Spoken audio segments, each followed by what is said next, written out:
something I keep returning to, and I want to be careful here about how I say it. Not the Tartaria theory, as it's commonly shouted across forums. Not the mud flood. Not the impossible architecture. The specific, quiet problem of the soldiers, the ones whose history wrote out before it was even finished writing them in. Look at a European map from the 17th century. Tartaria occupies an area larger than the entire continent of Europe, an enormous territory, stretching from the Urals to the Pacific coast. It appears on French maps, Dutch maps, English maps. Nicolaas Witsen, the Dutch cartographer, spent decades documenting it.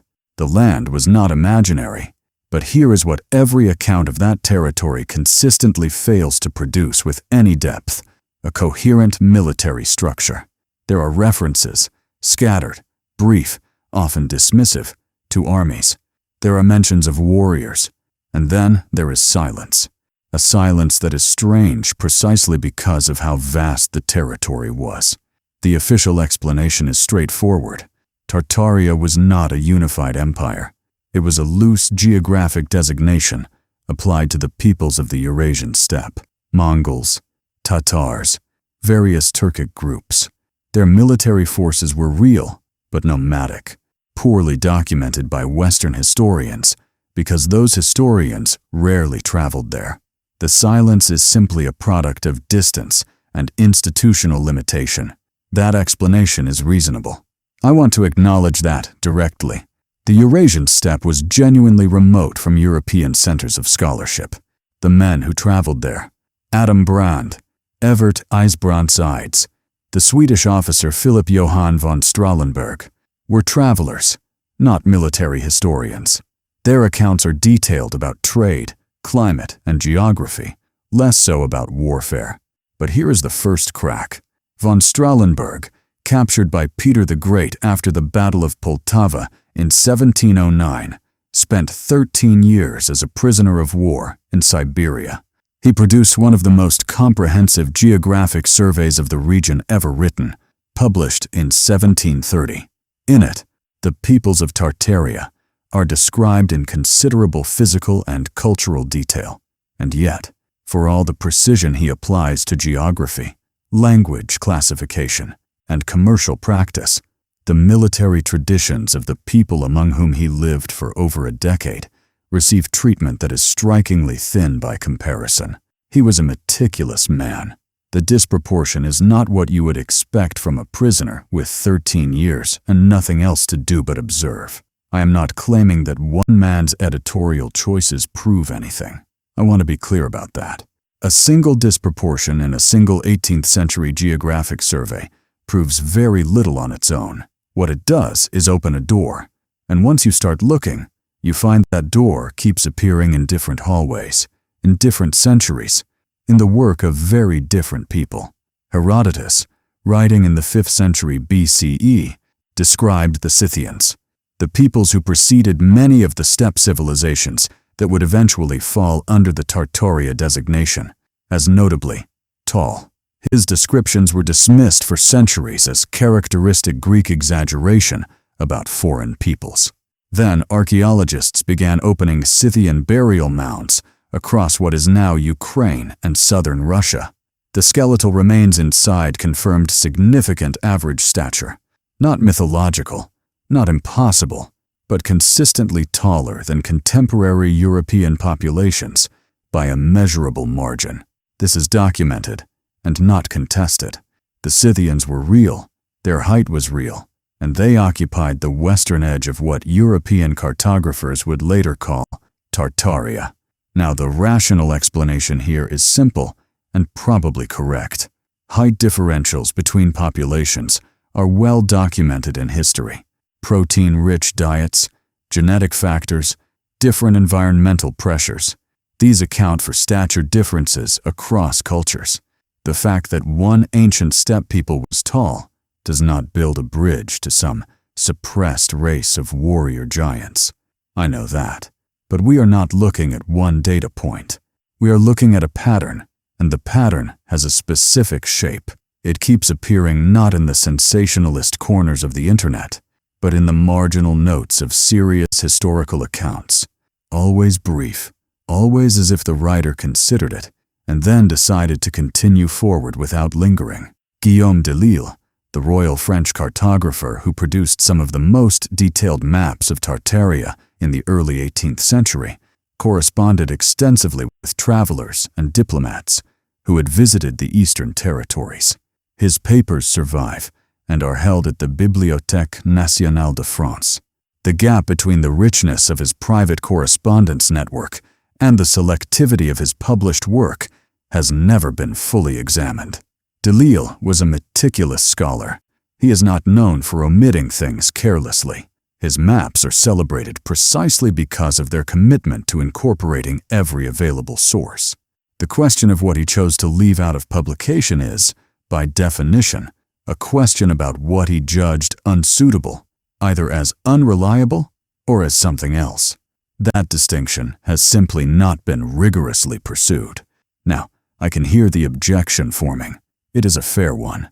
Cartographers of that era regularly received exaggerated reports from travelers, missionaries, and merchants who had every incentive to sensationalize what they had seen. Extraordinary physical claims about remote peoples were a staple of European travel literature.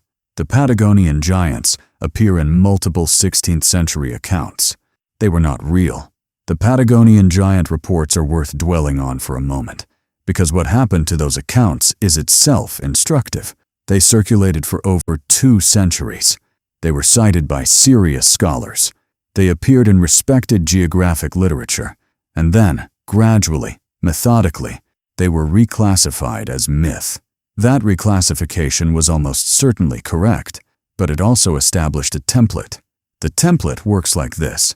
Reports of unusual physical characteristics among remote peoples enter the historical record, are cited by respected figures, and then, when they become inconvenient, or when the territory in question comes under closer scrutiny, they are collectively recategorized as traveler's fancy. The process is not dishonest in any individual instance, but it is thorough, and it is applied unevenly. Because if we apply the same skeptical standard consistently, we should also examine why the Scythian skeletal evidence was so easily separated from the broader narrative about steppe military power. The physical facts of the burials were accepted, the military implications. What it means that a civilization producing consistently taller than average warriors held the steppe for centuries were never seriously pursued. Let me tell you about the Huns. Not the popular image, the actual historical record. When Hunnic forces arrived at the edges of the Roman Empire in the late 4th century, the accounts written by those who encountered them describe not just military power, but something about the physical character of the armies that reads differently from standard military description. Ammianus Marcellinus, the Roman historian who wrote the most detailed contemporary account of the Hunnic invasions, describes warriors whose endurance, shock resistance, and manner of combat were unlike anything the Roman military had catalogued before. He is a careful writer. He is not given to loose hyperbole, and the language he reaches for when describing the Huns is not the ordinary vocabulary of military history. Again, I am not claiming that Ammianus's rhetoric proves a race of giants existed. The Romans described many enemies in inflated terms. Tacitus described the Germans as enormously tall, to serve a rhetorical purpose about Roman civilization confronting the barbarian world. Hyperbole in ancient military writing is so common as to be nearly the default register. I am aware of that. What I'm pointing to is the specific shape of the language. When Roman writers exaggerate enemy stature for rhetorical purposes, they tend to do so universally. Every enemy is huge. Every enemy is terrifying. Ammianus does something different. He distinguishes. He is specific about which groups, which warriors, which military functions. That specificity is either more careful rhetoric or it is observation. The Hunnic origin is itself still genuinely contested among historians. The theory linking them to the Xiongnu Confederation of the Eastern Steppe, the people whose pressure the Chinese Great Wall was partly designed to manage, remains debated. What is less debated is that the Eastern Eurasian steppe produced, repeatedly and over many centuries, military forces that appeared to emerge from nowhere and proved strikingly difficult to defeat in open field combat. The military record of the steppe civilizations that occupied the territory later designated as Tartaria is one of the most consistent records of military dominance in human history. Genghis Khan's armies did not suffer a significant pitched battle defeat for decades of sustained campaigning. The Mongol Empire at its height had never experienced a genuine military collapse in the field.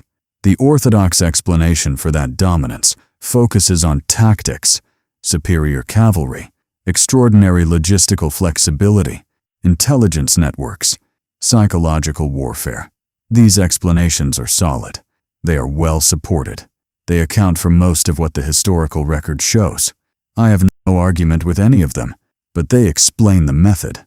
They say very little about the physical capacity required to execute that method across the scale it was executed. Mongol warriors rode for days without stopping. They could sleep in the saddle. Their reported ability to endure cold, hunger, and physical punishment was described consistently by every observer who encountered them. Chinese, Persian, Russian, European. This consistency across hostile sources that had every reason to downplay Mongol capability, is remarkable. It suggests something physiological, something documentable and real. Now here is where I need to be most careful, because this is where the argument most easily slides from historical inquiry into something else entirely. There is a version of this story that attributes steppe military dominance to some kind of racial or genetic superiority, and that version is both factually unsupported and morally dangerous. I want no part of it. That is not what I am examining. What I am examining is a narrower question. Given that the physical capacities of steppe warriors were consistently documented across a wide range of independent sources, why does the academic historiography that emerged from European scholarship in the 19th century treat those accounts the way it does? Not with engagement and analysis, but with a quiet reclassification that moves them from evidence to local color. The 19th century is important here. It is when the academic architecture of history as a discipline was constructed. The major university presses, the major journals, the major frameworks for categorizing what counts as historical evidence. And it is also, not coincidentally, the period of peak European imperial expansion into Central Asia. Those two facts are not unrelated. Russia, Britain, and China were all extending their administrative reach into precisely the territories that had been labeled Tartaria on earlier maps. The geographic category itself began disappearing from maps in this period, not because the territory changed, but because it was being divided and absorbed by three expanding empires simultaneously. The cartographic erasure preceded the historiographic one. I am not suggesting that imperial administrators ordered historians to suppress evidence of giant soldiers. That is not how this kind of erasure works. What I'm suggesting is something more prosaic and more difficult to disprove, that when a territory is being absorbed by a new administrative power, the narrative about that territory gets rewritten in ways that serve the absorbing power. This is not conspiracy. It is institutional gravity. When Russia extended its administrative reach into Siberia and Central Asia through the 18th and 19th centuries, the accompanying historiographic project had a specific interest in portraying the peoples of those territories as historically fragmented and pre-political. A coherent, documented military tradition with documented physical distinctiveness was inconvenient to that narrative, not suppressed, just deprioritized, consistently, across generations of scholarship. The British experience in Central Asia during the Great Game adds a parallel layer. British military intelligence officers who spent years in the region, men like Francis Younghusband, men like Charles Masson, produced detailed reports on the peoples and territories they moved through. Much of that material went into classified military archives and was never incorporated into the academic historical literature. That is documented and not contested. The Chinese record offers yet another layer. The Shiji and the Han Shu, the Great Han Dynasty histories, describe the Xiongnu with a detail unmatched by Western sources. What those accounts do consistently record is a stratification within the Xiongnu military structure, a warrior class maintained on a distinctly different material basis from the general population, separated in diet, training regimen, and social function. A warrior caste maintained on a distinct nutritional and physical training regimen over multiple generations will present different physical characteristics from the surrounding population. This is basic biology. We see it in modern contexts where generational selection for specific physical traits produces populations that look genuinely different from the general baseline. This does not require supernatural explanation. It requires only time and selection. So, what we are potentially looking at, and I want to be precise about that word, potentially, is a documented warrior caste tradition with documented material separation from the general population within peoples that already demonstrated greater average stature than contemporary European baseline populations. What that combination produces, compounded across generations, is not magic.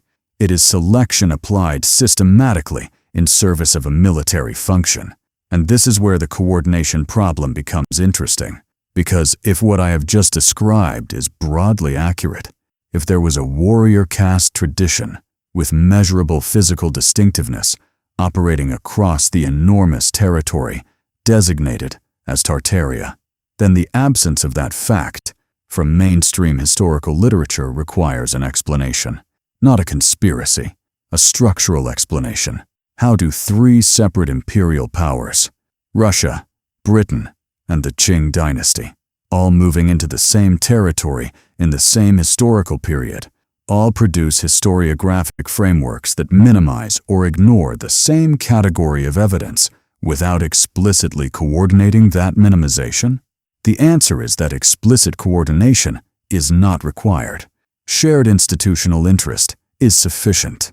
Each of those powers needed to establish administrative and military legitimacy over the territory they were absorbing. Each needed a narrative in which the peoples of those territories were absorbable. A coherent, documented military tradition with distinctive physical characteristics that suggested an elite warrior lineage was incompatible with the absorbability narrative. So it went quiet. Not through decree, through selection. The historians who received institutional support to study the region were studying administrative viability, trade routes, language classification, and religious mapping. The historians who might have pursued the military history of the steppe warrior castes found few institutional pathways for that work. The questions did not get funded. The archives did not get cataloged in relevant ways. The oral traditions did not get transcribed. Not because someone said no, because no one said yes. I want to address one more counter-argument before I continue. The most damaging one, honestly, which is that the Tartaria conspiracy theory, as it circulates in its popular form, is not careful, nuanced, or evidence-based. It makes claims about impossible mudfloods, about reset civilizations, about star forts that were energy weapons. It is a framework that absorbs every anomaly and explains everything, which is by definition the character of an unfalsifiable theory. That is a fair and accurate description of much of what travels under the Tartaria label online, and I do not want to launder a speculative inquiry by dressing it in the clothes of legitimate historical investigation while actually importing the conclusions of the popular theory. The question of the warrior castes is not the same question as the mud flood theory. They do not prove each other. But here is what I think the popular theory, for all its excess, is pointing at. It is pointing at a genuine historical lacuna. The peoples of the Eurasian steppe had one of the longest and most sustained records of military dominance in human history. That record is genuinely under-examined in the Western historical canon. The reasons for that under-examination are genuinely tied to imperial interest. That much is documentable. The popular theory fills that lacuna with giants and mud floods because it lacks the methodological tools to distinguish between what is genuinely missing and what is simply unproven. I am not going to tell you what was erased. I do not know what was erased. What I am telling you is that the shape of the absence is specific, too consistent to be random, too useful to too many competing powers to be coincidental, and too quiet for the scale of what it concerns. The door is here. I have found its outline in the wall.